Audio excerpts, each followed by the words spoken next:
Welcome to Epic Geek Out, the only show on the internet where Christopher Nolan signs on to do another 3 Batman movies. I'm your host, Rob. And I'm your host, Chad, and it's that week finally has arrived. I've been looking Batman forward to week it for a while. Today we're talking about The Dark Knight Rises. And on Thursday, we're going to be reviewing The Black Mirror, which is a collection of a couple different comics that have come out recently. So like always, you can follow us on Twitter at Epic Geek Out. Also, check out our website, www.epicgeekout.com. Subscribe to our YouTube channel. Like us on Facebook. But let's not waste any more time with all that stuff. Yeah. Let's get into our review of The Dark Knight Rises.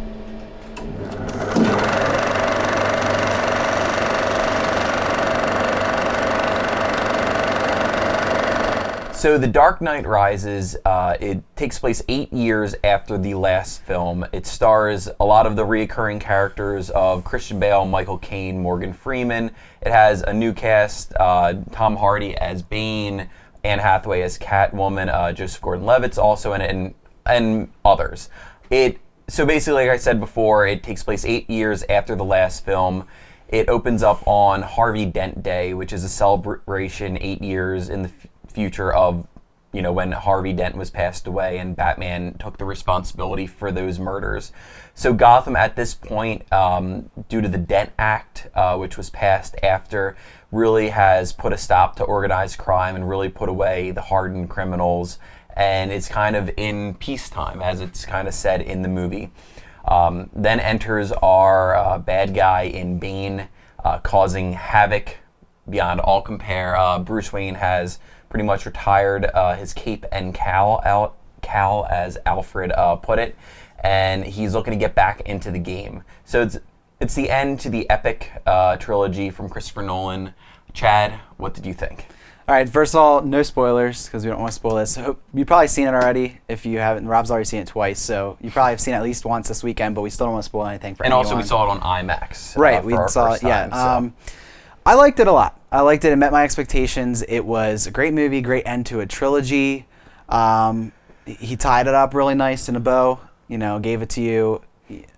As a trilogy, I think it could go down as one of the greatest trilogies of all time, up there with, Star Wars, the original Star Wars, Indiana Jones, all that good stuff. Toy Story, in my opinion. But I had some problems with it, for sure. Taking that out of it, I had a lot of fun. I was surprised how much I liked Bane as the main villain. It was no Joker, but he did a great job with the character, the way it was written. It was the stakes were definitely higher than the last movie. I feel like it fell victim, though, with him feeling like he wanted to close out the trilogy in a way that made it final for him, which he did a good job. But I feel like there were so many plot elements he threw in, so many strings that kind of made it a little jumbled at parts. But for me, that's just little nitpicking things. It was a great movie. It's Christopher Nolan doing a great film. It's shot well. The music's great. The sound's great. Everything about it's great.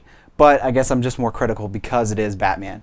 For me, probably the weakest of the three. I did watch the other two this week just to kind of get ready for it. And it's amazing how different each movie feels. And the tone of every movie is so different. The themes are different, which is kind of cool.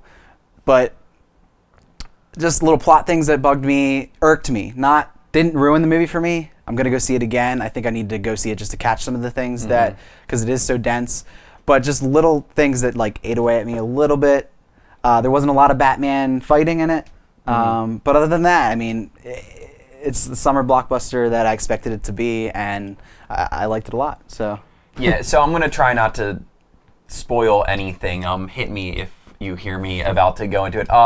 It is the exact opposite of what the Avengers was. Avengers is this brightly colored movie, fun jokes in between. There were a couple jokes in this movie, but I feel people's tone was so this is happening, what's going on? You couldn't even absorb any of the humor that was in it. I think it's a really, really powerful movie and a near, I don't want to say perfect because it did have its flaws, but normally, and just to go on a little bit of a tangent, with X-Men 3, with Spider-Man 3, they jumped the shark. Definitely didn't do that. It goes so different from what it meant to. The storylines are convoluted and all this stuff, But Dark Knight Rises didn't do that. And I am so grateful for the fact that that didn't happen. And were there faults of this movie? Absolutely. And they're easy to pick out because you're comparing it to what is, top 5 just favorite movies, not even, for me, with The Dark Knight, just movies, not even the fact that there's superheroes involved. So I think it had powerful themes throughout the whole movie, and the acting was on par to match all of that.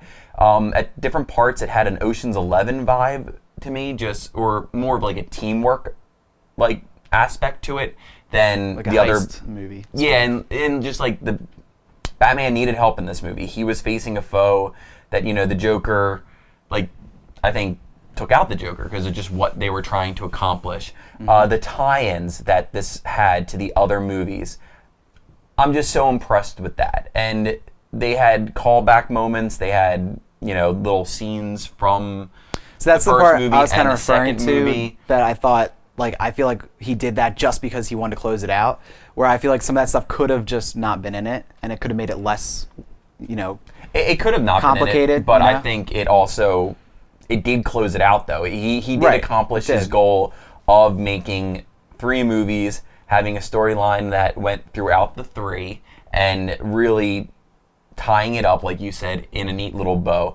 Not talk about spoilers, it's hard, because I really, if you haven't seen this, please, definitely go see it if you've seen the first 2 movies. I understand some of the criticism that it's getting, that it lulls in the middle, things like that, but I enjoyed seeing all of the older characters that you've now known for 2 movies, and Christian Bale's Batman and Alfred. And I thought Michael Christian Caine, Bale did and an exceptional job as Batman this time. I think more so than the other 2 movies. For some reason, he nailed his performance, and even the talking when he's Batman is still there, but I didn't notice it as much. It didn't stand out to me, but I think just his character throughout the movie showed. That's because Bane sounds like a British scientist on helium. Yeah, but couldn't besides understand that, him sometimes. But Catwoman was great, and I think she's going to get that character is going to get overlooked a lot with this movie, because it is dense, and I think that's just the only way to put it. I've now seen it twice. I'm more than likely going to go see it again. And the first time watching it, my jaw was on the floor, IMAX, I was stunned, it was breathtaking, and there's just so much stuff. Yeah. So much stuff. And you pick up on more of that in the second viewing. And that is what a film can do, and that's what films can be. And Christopher Nolan is just incredible at doing that. And he certainly loves people that he works with all the time, because he brought over people from Inception and all that. So it's very dark though, and it's not it's unnerving at times. There's times where you're like, how you feel bad because you're like, they kind of strip. I don't want to spoil it, so I'm trying hard. They strip away parts of the characters, and it's like hopelessness, and it's uncomfortable. It's uncomfortable, and I think that's part of the choice to do that was part of what affected the movie for me in certain ways, because there's parts where Batman's not in it, which is which goes with the theme of the movie, but it kind of felt weird. Part of the pacing in the movie, without spoiling it, jumps around a little bit, and that kind of got weird.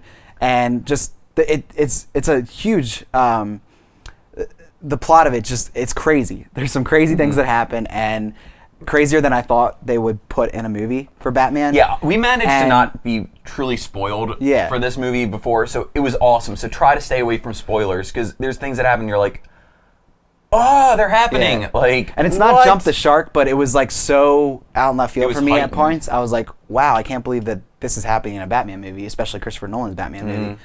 But I thought it all fit really well, and they had to break down not only the character of Batman, but the city of Gotham had to also rise. They addressed a lot more. And I mean, that right there, Dark Knight Rises, is so poignant and so true for what they were going for, and I think also what they achieved. Right. There were moments where you were just, it was hopeless, and it was dark, and you didn't feel that anything good could have come out of it. And I mean, it's a powerful movie for doing that and giving you those moments. And I really very much enjoyed it, and I would highly recommend it to go see. Do you think it's your favorite of the three? No, Dark Knight It's is definitely my okay. favorite. I think the performance, I mean, just everything for that movie, it built up to be incredible.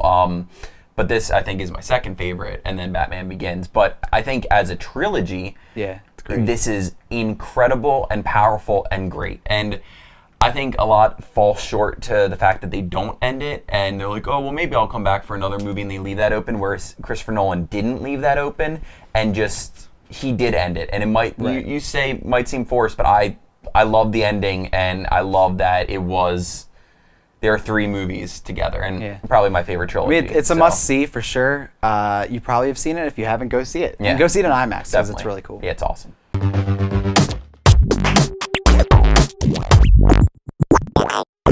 So it's that time of the show where we like to give our thanks for all things geeky. Chad, what are you thankful for today?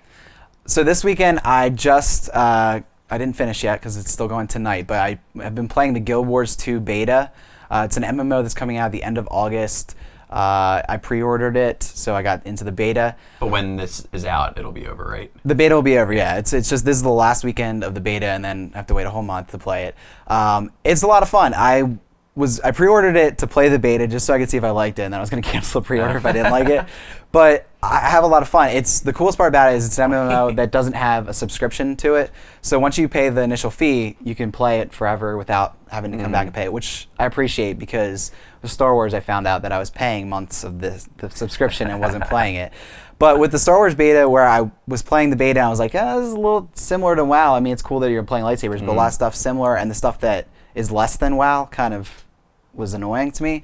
Whereas this kind of takes a completely different take on the genre. It still has the same elements, but there's a lot of cool mechanics in the game. I won't get into them, but I had a lot of fun playing it. There's a world versus world PvP where you can have up to like 2,000 players battling at one time. I mean, it's a lot of fun. There's some things that I don't like about it. There's no mounts, no end rating, but I think it's going to be a lot of fun. And for one fee, I'm willing to pay it and that's keep great. playing it. So maybe we'll review it when it comes out. You know, we'll give it a try, but it's a lot of fun. So check it out. So today, sticking in kind of theme, not going to thank anything Batman related, but one of Christopher Nolan's other movies that really I think sets him apart as a filmmaker and is just a movie that you can watch and rewatch and pick up more things. And Just rewatch like- again. And rewatch again, just like The Dark Knight Rises. It's a very dense movie and just very great. Memento. If you have not seen or heard of it, just watch it. I don't want to give too much away. It's structured unlike any other movie that I've ever seen. Really, it's crafted really well. And so if you're a fan of Christopher Nolan, if you enjoyed these Batman movies and you want to check out some of his other work, screw The Prestige. It's awful. And I love The Prestige. It's awful. And check out Memento. It's definitely worth watching. Cool. So that's all for today's episode. We'll be back on Thursday with the Black Mirror review of the comic book or issues of comics from Batman related. But thanks for watching this episode, and we'll see you on Thursday.